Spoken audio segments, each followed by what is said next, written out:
At LinkedIn, we know hiring is a big deal for your small business. Sometimes it can feel a little overwhelming. LinkedIn uses data that you can't find anywhere else to give you the best candidates, all so you can feel confident you're hiring the best person for the job. And even a little hiring bliss. See why 86% of small businesses who post a job on LinkedIn get a qualified candidate within a day.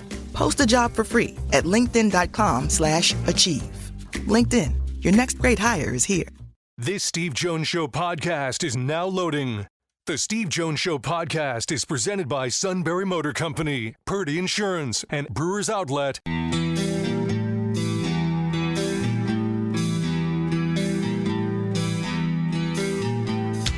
Bringing you an in-depth look at Penn State sports and more. This is the Steve Jones Show on News Radio 1070 WKOK. The Steve Jones Show is presented by Brewers Outlet, Sunbury Motor Company, and Purdy Insurance. Now from the Sunbury Motor Studio, here's Steve Jones.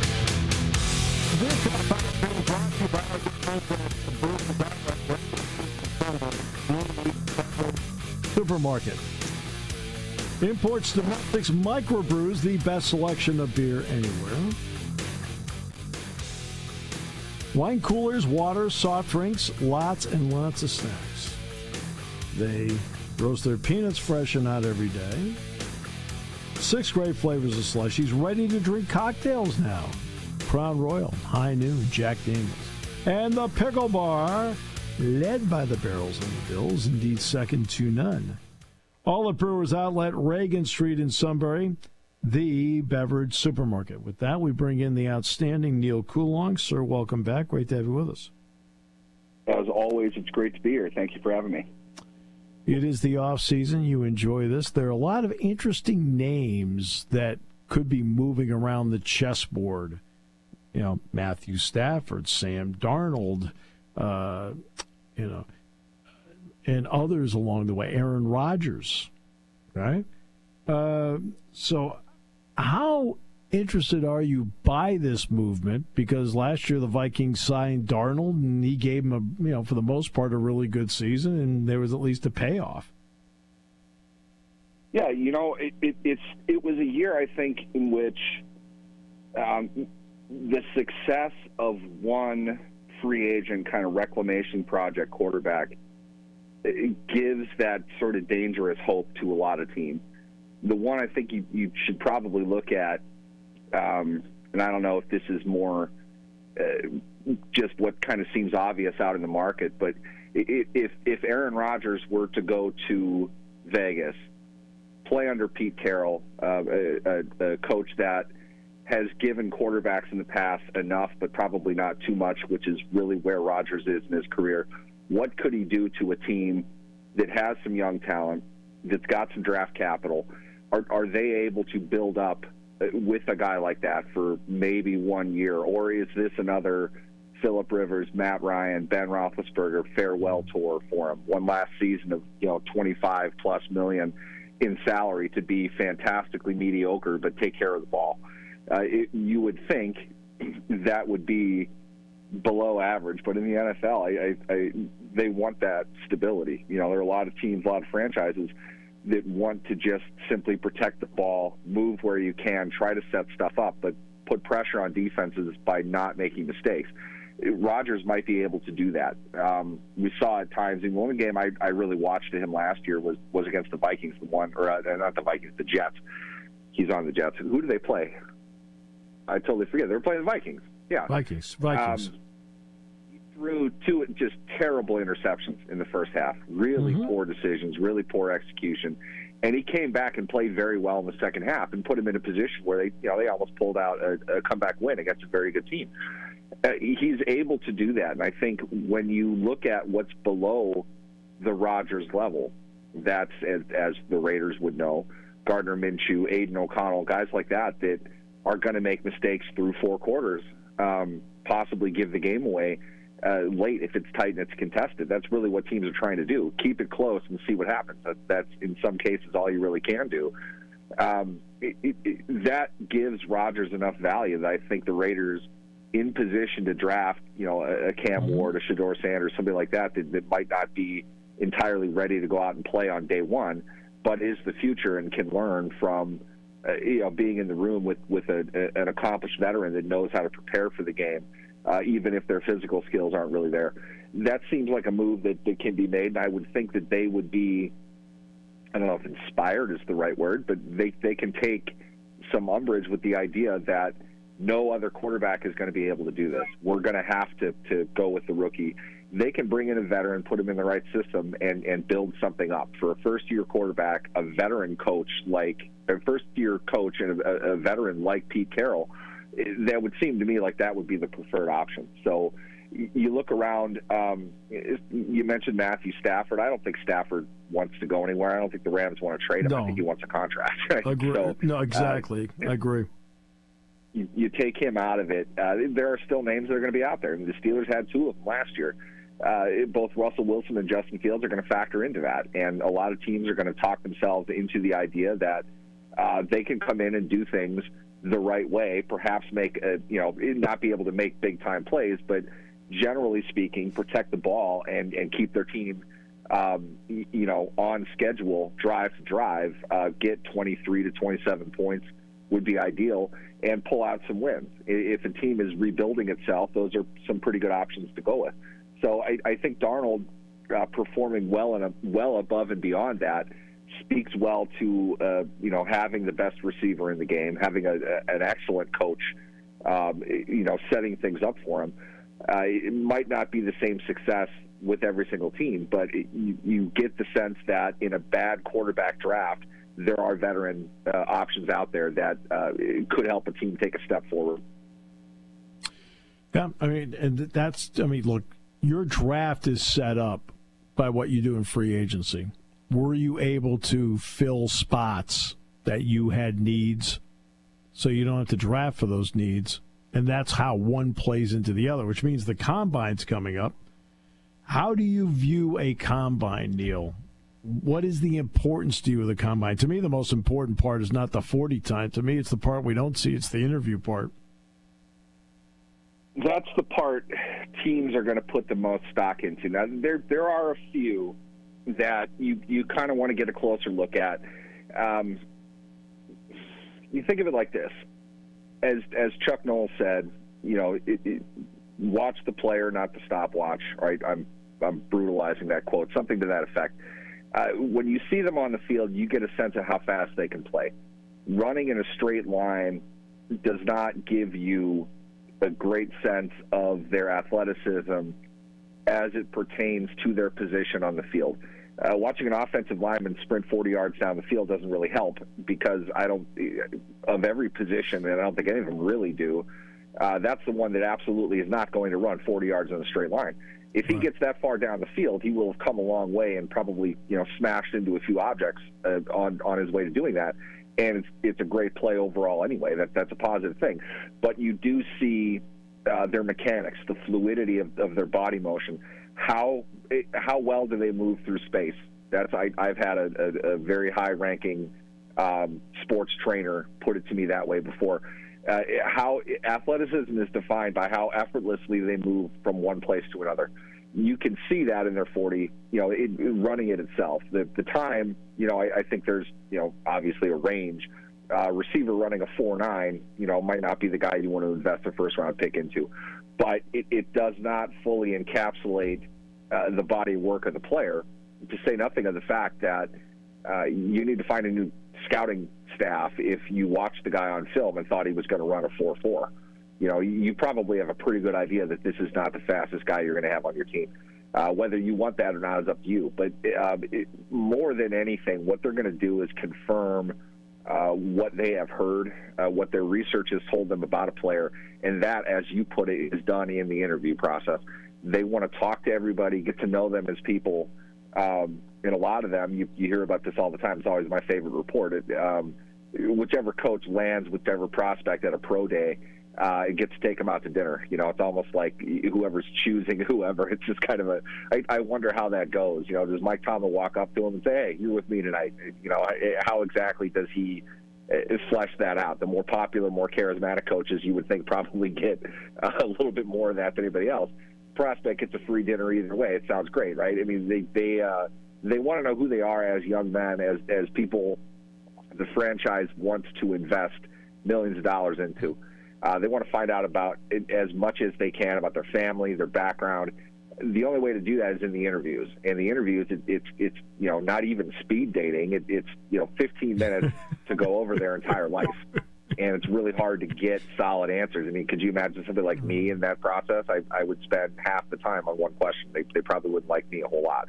So they have to be succinct. They have to go into everything that they want to find out as quickly as they can, and then kind of figure out what's sincere, what are they really gleaning from the player. You set them up with the obvious questions. Cam Ward, what did he say the other day? You're making a mistake if you don't draft me. Hey, I'll say that. It's great. I'm glad you have that kind of confidence. Somebody's going to care, to be honest. Okay. Peyton Manning said that. That's a little bit different when Peyton Manning says it to the team. Selecting one overall. Cam Ward ain't Peyton Manning. To put it mildly. I think probably a few teams are going to pass on Cam Ward. So getting to know him, though, beyond the bluster, beyond the sales pitch, what's he like as a person? Who is he going to be as a young man 3 years from now, after you've given him millions of dollars, after he's taken NFL hits, after he's gotten two generations of classmates that came in behind him? What type of man is he going to be? You have to figure that out in a very short amount of time, and it's obviously a very difficult decision, and one that to put it mildly, doesn't have a perfect process. I don't know if there is a way to do that. It's really just about figuring out whether or not you can work with this guy and whether or not he wants to work with you. No question about that. Now, here's the interesting part. And we've done the Steelers are like the Atlanta Hawks part before. And I know I've asked you this question before. I may have asked it to you a year ago, but I'm going to re-ask it. Are the Steelers fans the kind of fans that are willing to just, okay, you know what? We ended up going, quote, 6-11 this year, but we're going to pick 9th or 10th or 8th in the draft. Are they willing to do that, or are they willing to keep going where they are right now? I think it's interesting because I'm not sure those questions are mutually exclusive. I think if you were to poll the fans right now, if you take out the we want to compete for a Super Bowl cliche answer, more of them would probably say just tank and draft somebody good. There's a great quarterback class coming in. You need to build this up again. I think they're at the point now where they're going to say that because unlike really any point in Steelers history, they have been fantastically mediocre.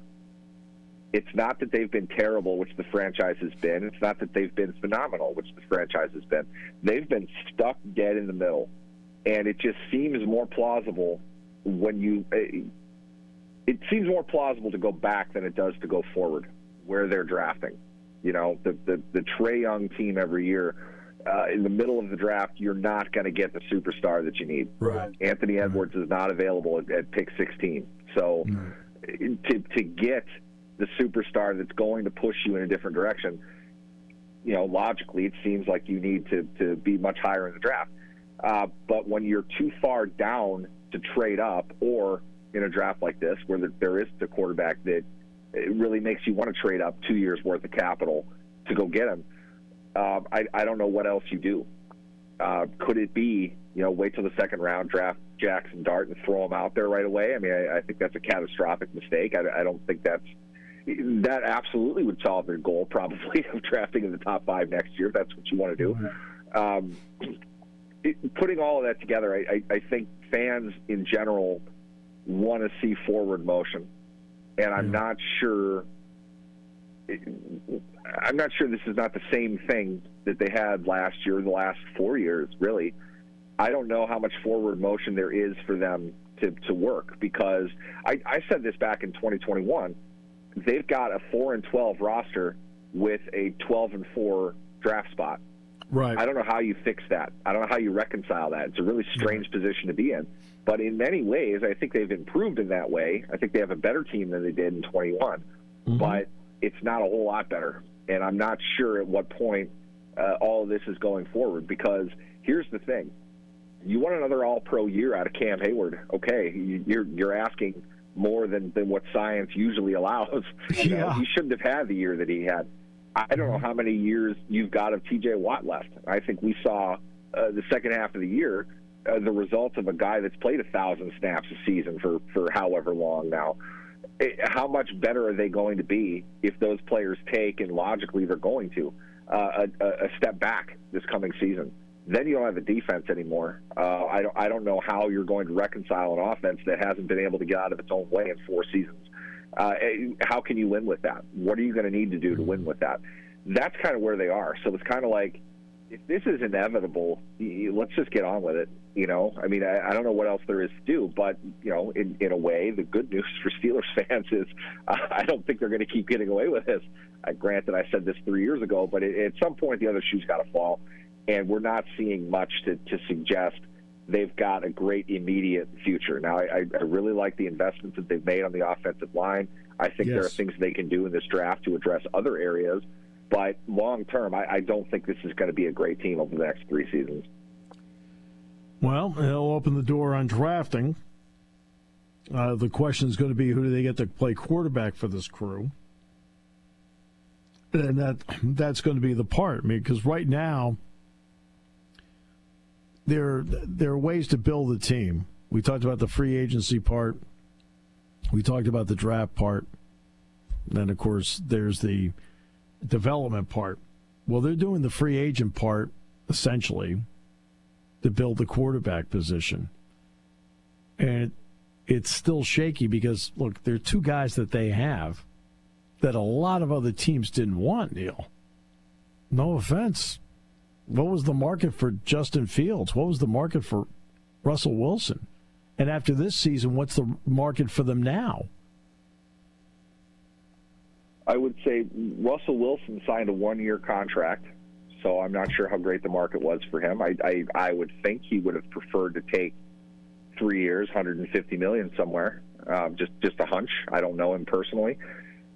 Justin Fields went for, what did they give up for him? A 5, I think, which is a pick that the Steelers, it's kryptonite to them. They want nothing to do with 5th-round picks.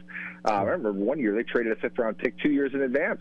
They don't draft with their 5th-round pick, like, ever. So that suggests the market wasn't great for a player that, you know, probably makes a little bit more than you would want for a backup quarterback. He was, $3.5 million last season. A free agent now, stands to reason he's probably going to make something in that market again, maybe a little bit more for the right team.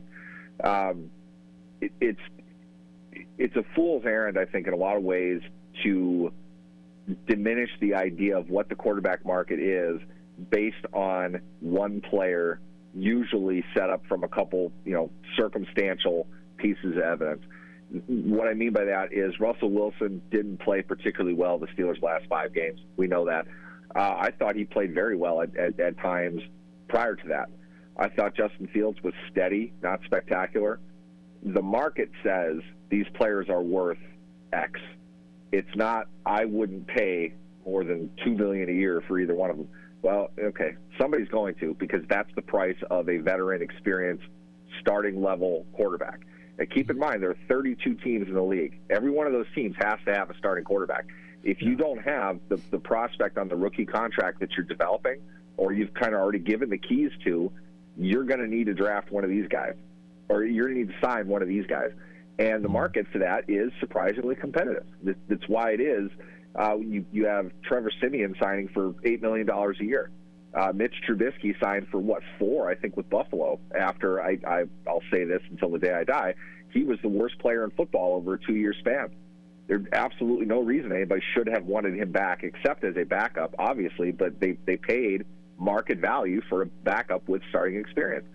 That's the market that you're dipping into. So Fields and Wilson probably compete against each other, and I think we'll continue to see, the seemingly floated ideas that he could be connected here, or this is a team that likes him there. All that's going to be out there, and it's true to some degree because they have to get signed. They're going to get signed somewhere. Gardner Minshew is going to be in the NFL next season. Mm-hmm. I know that he's had ample opportunities as a starter, but he's permanently affixed to the idea that he has started games before. He knows what to do. if we have to have a backup quarterback, this is a pretty good one. If we need him to push a starter, he's in position to do that physically and in terms of his experience. I think Wilson and Fields are both getting to that point as well for what they're going to do, but they're probably going to be guys signed with the reasonable idea in mind that they could potentially start this season. That means they're probably going to be around minimum $5-6 million. I think Wilson goes for more than that. I still think the Steelers sign him to an extension. Yeah, we'll get into the running back part next week because Harris is going to be gone and Jaylen Warren's an interesting player. Appreciate it as always. Somehow in all this, stay warm. I'm going to do my best. Not going to be easy, but thanks for having me, guys. Neal Coolong, this half hour brought to you by our good friends at Brewers Outlet, Reagan Street in Sunbury, the beverage supermarket, imports, domestics, microbrews, the best selection of beer anywhere, wine coolers, water, soft drinks, snacks. They roast their peanuts fresh and out every day. 6 great flavors of slushies, ready-to-drink cocktails, High Noon, Jack Daniels, Crown Royal. Pickle bar led by the Barrels and the Dills, indeed second to none. Here on News Radio 1070 WKOK. Party time, game time, or just fun time. Doesn't matter what time it is because it's Brewers Outlet time. The beverage supermarket has the area's largest beer selection. Imports, microbrews, ciders, and domestics. Pick from over 100 ice-cold 12-packs and dozens of 24-ounce singles. Soda, snacks, hot sauces, fresh roasted peanuts. Make it one-stop party shopping, and don't forget the pickle bar. So whatever you're celebrating or just doing it up, Brewers Outlet, Reagan Street, Sunbury wants to see you and thank you for your years of patronage.